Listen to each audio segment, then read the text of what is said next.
We're gonna have an easy, chill night tonight.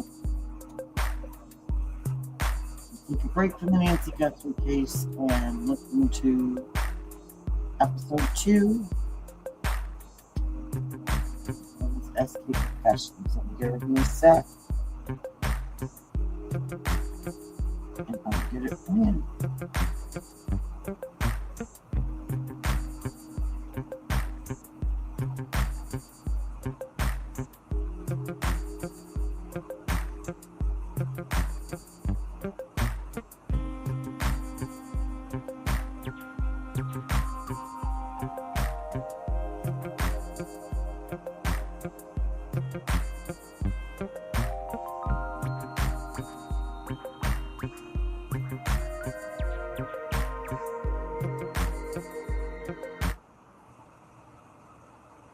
Okay. Let's get started. Welcome back, and thank you for stopping by. Let's get on to it. Part 2 of SK Confessions. I went into my neighborhood Home Depot to find what I needed, and sure enough, in the plumbing section, there they were.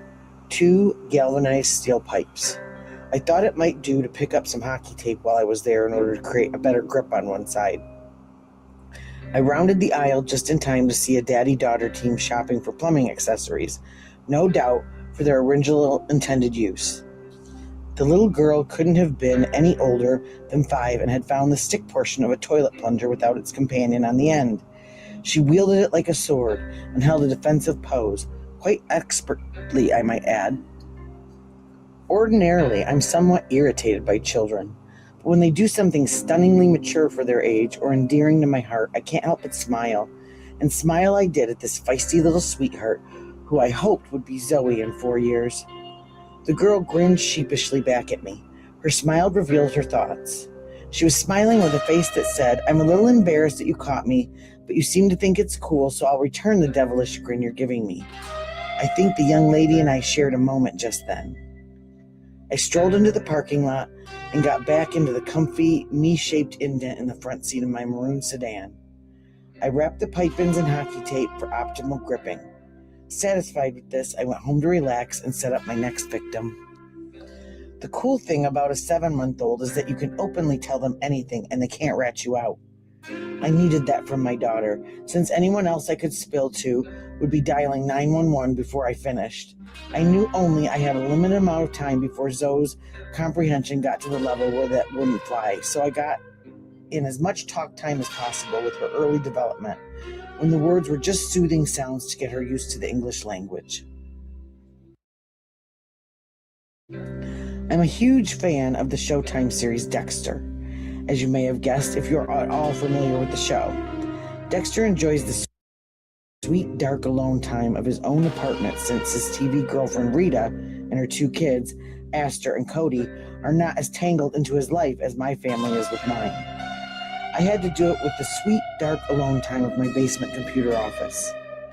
Once the child was snugly tucked away in her crib and my wife was sleeping peacefully, it sufficed perfectly for what I needed to do. My wife is certainly no sound sleeper, requiring earplugs just to conk out and getting up several times during the night, but we sleep apart, so my disturbing her from getting up was never an issue. Some people, I think, that sleeping apart is detrimental to the relationship. I don't see how. I mean, I'm only a serial killer, seeing my ex-girlfriend on the side, and my wife has no clue about it.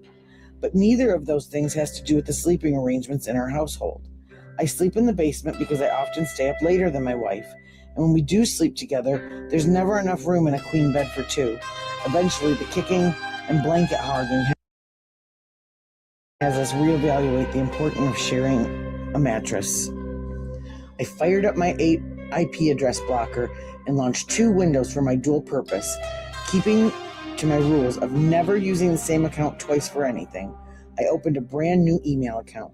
I stuck to the majors: Hotmail, Yahoo, Gmail, something generic. When choosing a username, it always reflected my new alias in some way. If I was an immigrant from Ireland looking for guys with a thing for redheads, I used a username to the effect of Irish Fire Cream or something else just as apt. Once the account had been created, I used the second window to launch the dating site of choice. I switched that up to keep it interesting as well. Sometimes I would use a basic free service, and sometimes I would use an elaborate pay service. It never mattered because women never have to pay to use those sites anyway. It's the horny retards on the other end who let their dicks dream open their wallets. On this night, a Thursday, I decided on a free site. New photos are important. A photo of a girl that looks too professional gets overlooked because it reeks of spam bot. It also causes the guy to ask for more photos, which I would of course not have and would be forced to start from scratch. A handy trick I use to steal other women's photos from the same site, but in a different city. So if I posted my profile originating from, say, Portland, I would do a quick search in Nashville first and find a woman who I would generally be attracted to. Someone who doesn't come off as a total slut, who also doesn't exude prude either. In this case, I went ahead and chose the redhead from Ireland, going out of the country entirely for photos. Writing a woman's dating profile is very simple. You read enough and they all start to sound the same after a while.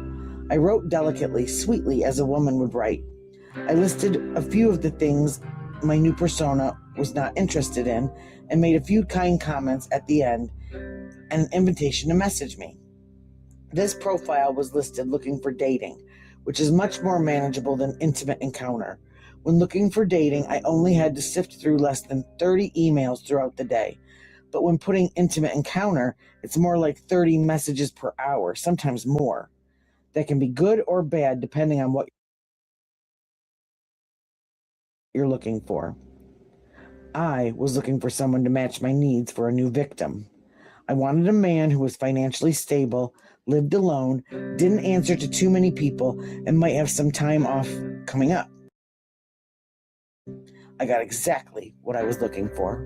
Amongst the smart-ass punks and creepy old fellas who frankly would be more suspicious of me if I gave them the time of day than not based on their appearances, was my target. A 6-footish, seemingly nice man who appeared clean-cut, not overly good-looking, but not ogre either, and most importantly, fit for the profile. We exchanged messages back and forth, but when it came time to move in for the invite, another curveball came my way. He wasn't available Friday, only Saturday. I had put in too much time with this guy to start over, and my mind began to race about how to fit it in. I chose Fridays because I had a fake appointment with an imaginary psychiatrist who I told my wife I was seeing to sort out some of my issues, although I had already done that some time before. It was very convenient and perfectly credible cover story, though, and I saw the merit in keeping the illusion going for the purpose of my late-night freedom.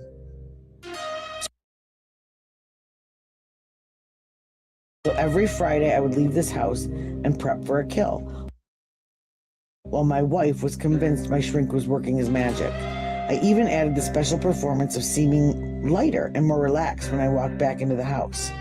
It was only partially an act, since I did feel, in fact, good about my evening, just not in the way Tess had expected. Starting a kill on a Friday works on so many levels. For one thing, most people are not hard and fast as expected to be anywhere on the weekend, which gives me 3 days to clean up and tie up the loose ends. For another, I ordinarily need to skulk around doing my dirty work in the dead of night after Tess and Zoe are fast asleep. With all that night activity, I get pretty bagged during the day, so it's nice to not have a career obligation on top of lack of sleep. I wasn't quite sure how to deal with my new friend's schedule change. I thought to myself that starting over and slamming on the gas with a different profile entirely in order to stick to the plan would have been the best idea. But I'd already groomed this guy and felt profile mattered more than time of day. I decided to leave it open and sleep on it, deciding what to do in the morning. Friday morning came and my decision was made. I would scrap yesterday's escapade and start over fresh. I found some new photos from a girl from LA and whipped up an intimate encounter and profile. Something quick and dirty and to the point. She was on the prowl and looking to hook up that very night, my chosen night. Then something happened I did not expect. A pleasant surprise among the scads of emails from young douchebags with no appeal at all and some flaming rude comments at the ready. I got a message from Mr. Thursday. It seemed that he was not only a liar, but a wannabe player as well. He lied to my other dummy account about being tied up Friday and was seeking something with more immediate gratification for the time being. It was all I needed to see. I flirted back and forth like it was an art form. Finally, when enough messages had been exchanged, I felt comfortable in his comfort level. I invited him in. It crossed my mind to use my other account to message him and entice him into this night as well, just to watch him squirm. But I would watch him squirm plenty in person. I gave him step-by-step directions to my kill room without revealing an address and making sure to include the generous excuses about the bus stop in front of the place and the lack of parking. He bought it hook, line, and sinker. This time was set for 7 o'clock. My kill room was still perfectly set up from the last time. Plastic sheeting hanging from walls on the floor, and of course, around my glorious table, duct tape sealing the seams to create a bubble to work within. I put that useless stun baton away and stretched my body out to limber up. I donned my mask, pulled my hood up, and waited. The lights were still on inside the garage. It was 6:47, and I had a little time yet, so I got myself psyched up for the main event. Suddenly, I heard the rumble of a car engine and sharply turned to see the wheelbase of a Mazda slow and then continue. My adrenaline soared. That was him. The bastard was early, and I know how he had to have seen my feet at the very least. I decided to stick to the pattern anyway. I shut the lights all down and waited behind the curtain I had rigged up to shield me from the sight, my 2 pipes in hand. I ran entirely on sounds now, the car's engine silencing. The brief pause where all I could hear was the distant sound of main drag traffic lightly dancing in the background. Then the door opened. Footsteps followed, and then the car door slammed shut. Another pause. I could hear the crinkle of his clothing as he crouched to get under the door. He stood up and said, "Hello?" I froze. This was new.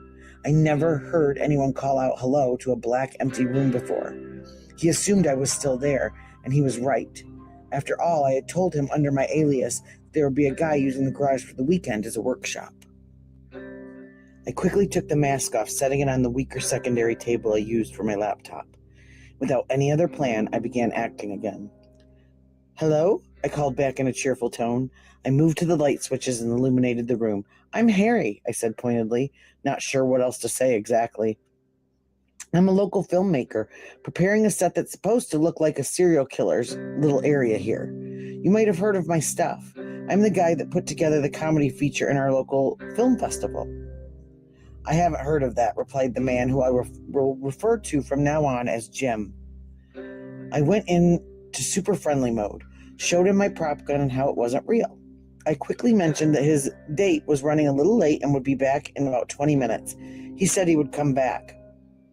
For 20 minutes, I paced back and forth, considering what to do, weighing the risks and the benefits. He could be on the phone with one of his friends, revealing the address and telling them all about my setup. On the other hand, he knows me, so now I have an advantage over him, and simultaneously an obligation to use that advantage to remove him from the picture. Still, when my 20 minutes were up, I chickened out. As his car pulled up for the second time, I whipped out my cell phone and in another grand performance, pretended to talk to my alias over the phone. I delivered the bad news that tragically it looked like she wasn't going to be able to make it. "I'm sorry, bud. I don't know how long you had to drive to get here. 27 blocks total, 10 minutes tops, including lights. But it sounded like she's stuck in traffic and has no idea how long she'll be." And with that, my victim left. He walked right out the door, and that should have been closing on his doom right then. I took stock of my situation. I was standing in the middle of a perfectly prepped kill room and was actually going to let this go down as strike 2. I already had the room set up and the whole night was mine to do with as I pleased, so I jumped back online to find someone who was willing to drop everything and head over right away. My new account, which I had just created that morning, had clear over 200 messages from all sorts of people. After 25 minutes of pursuing I still had nothing when my twice-escaped victim sent me a message. My immediate reply was a huge apology and an offer to reschedule for the next day. His reply was to come over again that very night. He didn't live far and didn't want to waste his night any more than I had wanted to waste mine.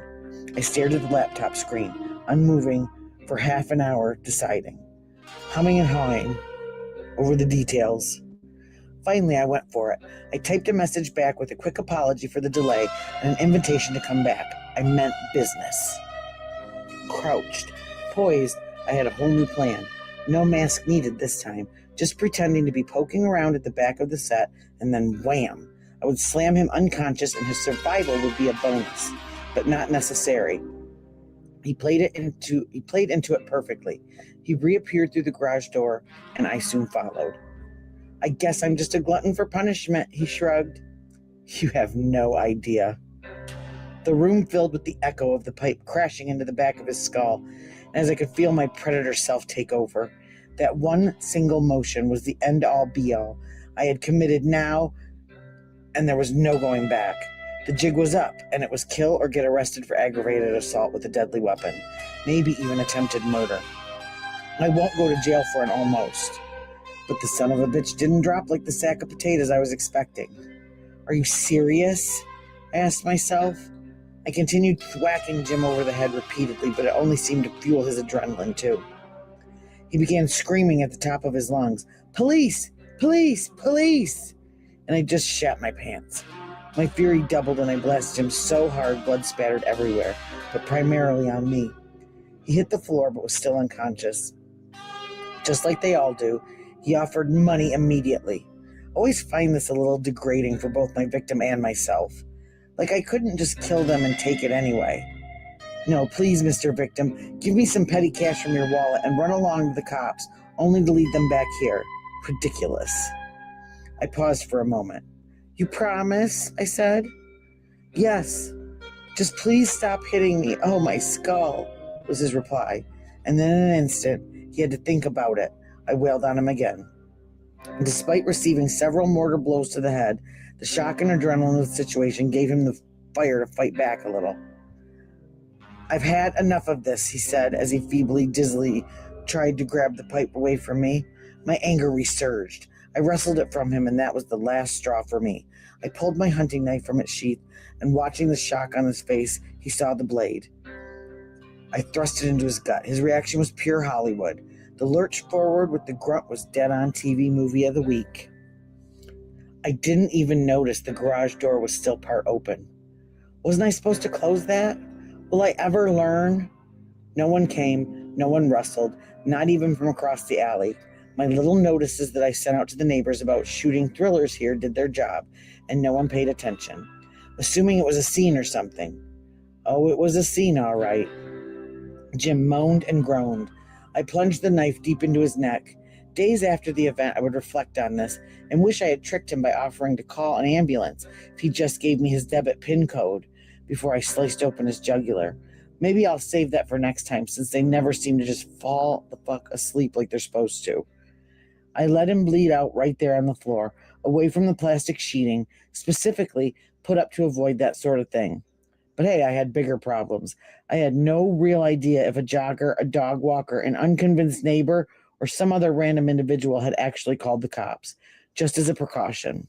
I was standing there covered in blood. It was all over my face, my hoodie, my coat, and my jeans. I was holding the murder weapon in my hand, standing over what would be, in moments, a corpse, and not nearly enough time to make it go away. I got my things ready and did the only thing I could do. I waited. I waited for a sign on what next to do. I waited for the fast approach of sirens as a clue to leave and come up with a damn good story for later. I waited and I was rewarded with silence. Sweet, sweet silence. I got lucky. No one freaked out and no one reacted. No one inadvertently witnessed it and no one called the boys in blue. I was home free. I assessed my situation and went to town in my improvised solution. I had a dead guy that needed processing, so that's what I did. I processed him. I remember thinking as I hoisted this giant up onto my table that I should really stick to smaller guys from now on. This guy was at least 2 inches taller than I was and maybe a couple of pounds heavier, and I'm no shrimp. but I got his dead carcass up on the table, and I figured that since I went through all this trouble and made all this mess that I would have to clean up. I got my game processing kit out, which contained a butcher knife for the hefty meat, a fillet knife for smaller work, a skinnier, which might come in handy for scalping the skull, and a serrated saw for the bones. A pair of scissors there was also, and a cutting board, and I had a cleaver there from another order I had placed. I decided the best course would be to go from the feet up. First things first, I pulled out his wallet and keys and placed them on my computer table. Then I used the scissors to cut his pants apart and pull them away. I had my 45-gallon steel drum host to a contractor-grade hefty bag where I was putting all the items. I cut the shirt off too, but I left the underwear. I don't need to see my kill's dead junk hanging out while I'm trying to work. I poked and prodded the joints and found into the path of least resistance. I began cutting legs off at the knees all in one piece. I didn't even bother to take his shoes or socks off. The knife went through like it was nothing. I was surprised at how utterly non-resilient human tissue can be. Even the tendons and ligaments separated cleanly.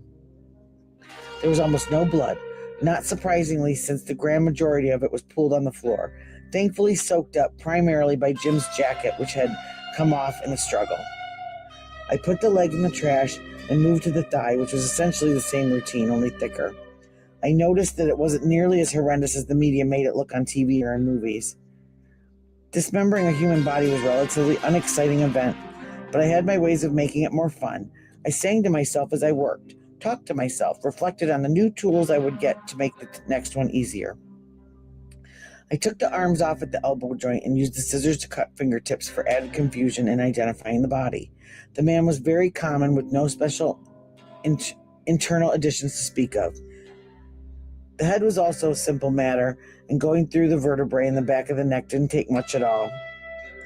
The torso was surprisingly heavy all by itself. I cut it in two across the diaphragm. Intestines looked like just one long roll of uncooked sausages as opposed to gruesome millage of stringy nastiness they appear to be on film. I was surprised. Funny sounds and pressure release took place on my table as the torso sank. Once the body was in bags, I started my cleanup process. I took down the plastic walls from my bubble, which surprisingly had almost no spatter on them. Then I started to roll the plastic on the table. Up to my chagrin, noticed it had very little effect in keeping the blood off table's steel surface. I soldiered on, cleaning up all of the plastic. I tore my green cloth backdrop down and placed it over the larger blood pools on the floor after I picked up the soaked coat and trashed it. The green backdrops went into the trash next, and then I began my stain removal process.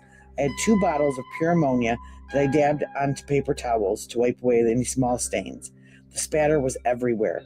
There were dozens of small spots on the floor and tiny streaks on the walls and the big door. I wiped them all away. The great thing about ammonia is that even if the stain won't completely wipe away, it destroys the sample so that no DNA can be processed. It also eats fingerprints like acid. Its only downside is the fumes, which I didn't smell so much as I feel like a cold winter breeze shooting its way through my sinuses. I kept away from it, more masks whenever possible. I wiped my table clean, scrubbed the areas on the floor that needed it, wiped my computer table down, and noticed a few tiny spots had made it onto my laptop. I was not impressed, but knew they would be easy to spot clean. Next time, the whole room gets bubbled, not just half for my kill room. I had used plastic sheeting normally chosen to cover living room furniture when painting walls, but obviously it didn't suffice. This time I used a single layer of mid-grade quality stuff. Next time I would double layer the high-grade material for sure. When I got finished, I looked down in horror at the sheer level of blood staining my clothes from head to toe. I couldn't walk back to the house like this. I mean, I had extra clothes in my car I could change into. That wasn't the point. But surely there would be a smell that I couldn't get all the blood off my face, not all of it. My phone rang. The familiar buzzing of its vibrate setting going off. The caller ID showed it was Tess calling. What could I do? I answered. Hi, baby, what's up? Not much. Where are you? I'm just leaving the gym, hun. The gym closes at 9. I checked my watch hurriedly. It showed 9:57 p.m. My mind raced. I couldn't get caught in a lie, not again. What are you talking about, babe? It closes at 10. The big gym by our place? And there was my window. I had switched gyms when we moved to our new house, so it sorted itself out as I jumped back in to play the game. No, my old gym, babe. I thought you canceled that membership a month ago. I procrastinated, as I tend to do quite often, and did it a few weeks ago, but I still have a couple weeks this month that are paid, so I figured I'd take advantage since it only takes half an hour to cross town anyway. My wife is not stupid. It takes a lot to convince her of an elaborate lie. When she caught me surfing internet dating sites, I spun this quick tale of how I was just researching an article on online dating I got through a freelance website. Fortunately for me, I really was a member of the freelance site already and could prove that part. The next part was much harder. She wanted proof upon proof. I had to manufacture an entire person, which was a lot more hassle than it sounds. I created a fake employer, ran out to get a prepaid cell phone, and then hired an actor to do a role play on the phone with me, on speaker so Tess could hear it. Then I had him leave a voicemail message as this person so that if he called the number, it would sound legit. I went through great lengths to bring my wife over to the comfortable belief I wasn't cheating on her, but me hiding anything was the problem. Even safely believing in my fidelity didn't matter next to he dishonestly of hiding the article from her in the first place. And so our trust issues flared up again. Now every conversation was an interrogation, not just simple questions where she could take my answer at my word. There had to be back-checking involved, so I waited for her response to my explanation after a short breath. Okay, well listen, on your way home, can you pick up a case of ready-made baby formula at Shoppers? Will do. Anything else? In my mind, I begged for her not to ask me to get her a late-night latte. That's all I needed to walk into Starbucks in mismatching attire, dried blood across my face and hands. The sort of thing people notice, even if they feel too awkward to ask questions. No, but I'll probably be in bed by the time you get home. I'm so tired, she said with a yawn. Finally, a break. A dark, silent home to come home where I can go straight to the basement, throw my coat, hoodie, pants, shoes, socks, and shirt straight into the laundry and shower any remnants off me. Fantastic. I'll see you tomorrow then. Okay, bye. I packed up my laptop bag and then opened the garage door, half expecting a team of police cruisers to be waiting outside. But the alley was empty and silent, save for the Mazda parked in the driveway. I took the keys and got in. Frickin' manual transmission. I had never learned how to drive them, but necessity is the mother of invention after all. I probably stalled the damn thing a good 10 times before enough trial and error got me to the point where I could manage to get the stupid thing inside the garage. I laid a plastic sheet across the hatchback floor and put the body bags in the trunk. At least the car was clean and empty. After a quick search, I found Jim's cell phone, turned it off to avoid pings sent from the police to track it, and made sure there was no GPS turned on either. I locked up the garage and went out to my car under cover of night and changed clothes. Stuffing the blood-soaked ones onto my duffel bag, I changed shoes as well. Another glance at my watch gave me the realization the store would be closed by the time I got there, and sure enough, by the time I reached the other side of town, it was way too late to buy formula. It was the last of my worries. I decided to wake up early and run out to the store to grab formula before the baby woke up. But I was so bagged from the events from the night before that I overslept and had to make up something to the warden about them being out of stock last night when I went, which allowed me time to make the trip Saturday morning. I had a pretty normal Saturday, watching the kid so Tess could go get some personal stuff tended to and having a bit of a break. The constant supervision of a young infant, cute as she was. Zoe had always been exceptionally adorable, and I wasn't just biased parents who thought so. Everyone at the hospital was of the same opinion, and every time Tess ran errands, the ladies at the bank would swoon over Zoe like she was the second coming of Christ in a female package. She charmed everyone who met her. She softened the hardened, selfish prick that was Tess's father and won over several others who, until meeting Zoe, had not been kid people at all. The final confirmation was that when mother and daughter had gone to get their first professional pictures taken, and even the people at the photo studio who dealt with children all day, every day, noted how exceptionally happy and easygoing she was. Zoe was born mellow. When other kids were throwing tantrums in public, she stares at them with a questioning look as to say, what the hell could be wrong with you? She loves going places and was very early to alertness. When the other babies were doe-eyed or utterly confused, she was looking around, tracking everything and looking at people directly and curiously. She's a wonderful baby, an angel that we were spoiled to have with such an easy disposition. I really hope she doesn't end up like me. I watched an episode of Dexter where the flashback showed his father showing Dexter CT scans of a human brain. He identified the differences between serial killer's brain and a normal person's brain. Up until I saw that, I was convinced that what I was my own decision, my own path. But now I truly wondered if I had little choice at all, and if genetics play a bigger role than I thought. Logically, then, it should have occurred to me that those traits have a possibility of being passed on to my offspring. I do have hope for Zoe, though. My parents are certainly not like me, so there's no guarantee on generational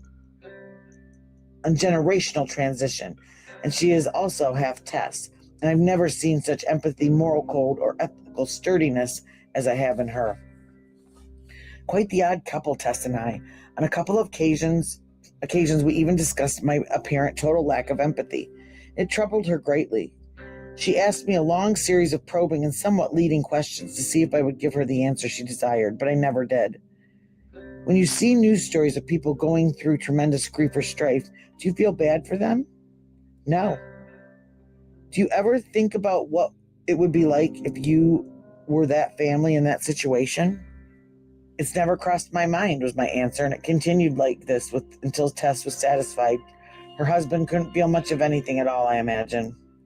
I did calm her fears, though, by at least reassuring her that I did care very much about her and Zoe, and that neither of them would ever feel unloved. I do love my daughter very much. She brings me great joy, and I love playing games with her. If anyone ever threatened her happy, innocent existence in any way, I would kill them, cut the body up, and make it disappear. Most people say that about their children, only I actually mean it, literally. Sunday was all set for more family merriment.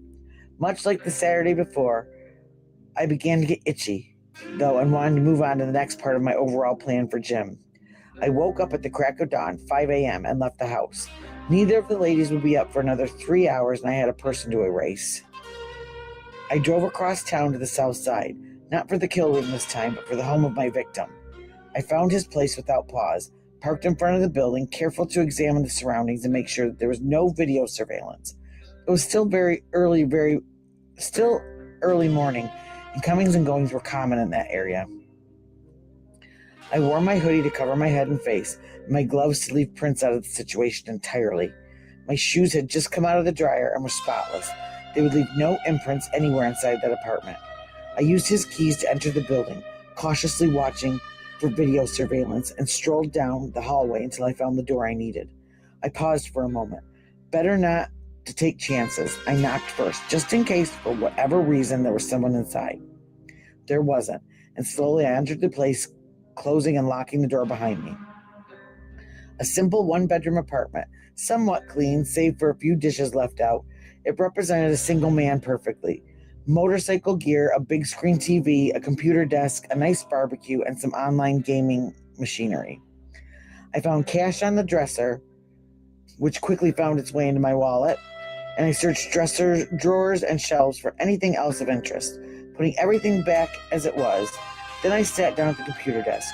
I wasn't sure what I would find. I was hoping some basic searches would yield passwords or something, but Jim had done me one better. He left himself signed into everything: Messenger, Outlook, Express, his online dating profile, and his Facebook. All had the passwords auto-saved. I couldn't have had an easier time. I changed the auto response in his email to say he had decided to run away with the woman he hooked up with on Friday, to go on a 2-month vacation to the Caribbean. I changed his status from his Facebook account to reflect the change, and then I proceeded to delete his online dating profile. Judging by his email content, it seemed he was on several sites at once, so that trail will go cold real quickly. My phone rang. It was Tess again, asking where I was. I said I had gone to my parents to pick up a few tools for working on the downstairs bathroom, and that I would be back in an hour. Conversation over. I had an afterthought. What if the police ever did track this back to me and checked my cell phone records? They would see the towers my phone picked up, its signal up from the notice, and noticed I was in the area. If the garage I rented wasn't already a few streets away, that might be a problem. I packed Jim's laptop up and took it with me. I also took his multifunction printer and threw it into a dumpster because the email I sent him with directions to my kill room had been printed on it, and it wouldn't do to have that be recoverable by the police. But I did find something in the printer that would help. A letter to his insurance company with a clear, unmarked signature on white background. It was one last gift from the dead. I could easily use that to forge a bill of sale for the car. If the authorities ever questioned me about it, I could corroborate my own story. Yeah, officer, it was the strangest thing. This guy approaches me on the street and tells me he met this phenomenal woman, a real sugar mama, who is going to take care of him, and that he doesn't need his car anymore. So he asks me how much I have on me, and when I tell him I've only got $23, he says, okay, deal. And I end up with a free car. Armed with my new toys and info, I headed home. My next problem was what to do with the body. I mean, it's not like I had an ocean to dump it in, or a boat for that matter. What did that leave? When you live in a landlocked city, what are your options for making 230 pounds of dead human go away? That's it for tonight, everyone. I hope you'd enjoyed part 2 of SK Confessions, right from the mind of Mark Twitchel. Again, I found this online and it was really interesting, so I wanted to share it with you. Now, there's about 13 pages left, so I should be able to get done with that next time. And I wish you all the best. So have a great night. And stay tuned for part 3.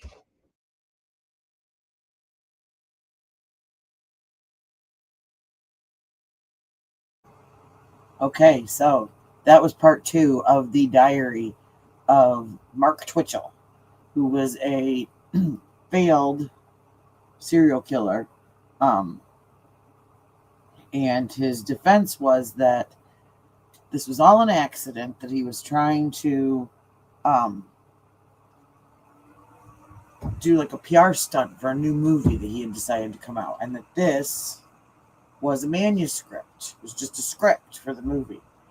But he literally followed everything that he did, word for word, in that manuscript. So, yeah, he was convicted and was very salty about showing them where the body was and everything. But yeah, so he thought he wasn't going to get caught, and he wrote everything down, and it's really sick to get into the mind of this guy. So on that note, I'm going to have an early night because we have been doing lots of nails live every day, following this Nancy Guthrie stuff. I haven't seen anything new come out about her. We heard a report earlier about Brian Enton saying that he had talked with the sheriff, and the sheriff was talking about the DNA and the snag in the DNA, and that it could take a week, it could take a month, it could take a year. So unless something really, really big happens, I think that's kind of where we're at with that. Continue to monitor that situation and keep everybody on top of it. So until then, try and get some rest tonight. Have an awesome night and a great morning. Tomorrow's Monday, so Manic Monday. So everybody good luck tomorrow, and I will be on at some point. So, all right. Talk to everyone later. Thanks for watching. Hit that like, subscribe, and notification bell if you want to come back and hear part 3 and know when I'm live. All right. Good night, everybody. Peace, love, and claws, y'all.